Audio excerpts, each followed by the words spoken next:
Le Conseil a autorisé par ailleurs le ministre de la Justice et de la Législation à organiser les concours d'accès à ces 42 nouvelles charges.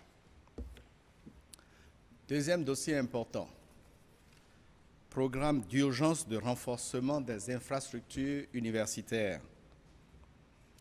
Le Conseil a adopté un programme d'urgence pour le financement d'infrastructures et équipements prioritaires à l'université d'Abomey-Calavi, à l'université de Parakou et à l'Institut de Savalou. La mise en œuvre de la nouvelle carte universitaire appelle des mesures d'urgence de renforcement des infrastructures et équipements pour la rentrée universitaire 2016-2017.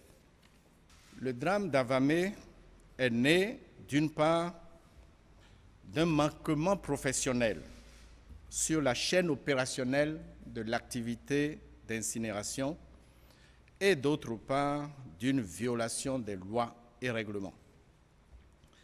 Il ressort des premiers éléments d'analyse que l'opération est frauduleuse pour deux raisons. La première, le promoteur n'a pas obtenu au préalable l'agrément nécessaire pour l'exercice de cette activité. Deuxième raison, la procédure de destruction des produits avariés n'a pas été respectée et l'opération n'a pas été sécurisée à la mesure des risques potentiels. Ceci met donc en jeu des responsabilités à divers niveaux au regard de la complaisance et de la négligence relevées.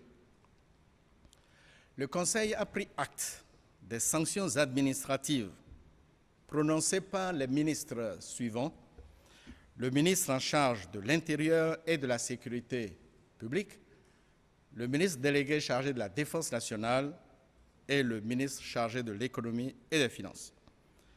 Sanctions administratives prononcées par ces trois ministres à l'encontre du commissaire de police de Toribocito, du chef de brigade de la gendarmerie de Toribocito et du chef dépôt douane.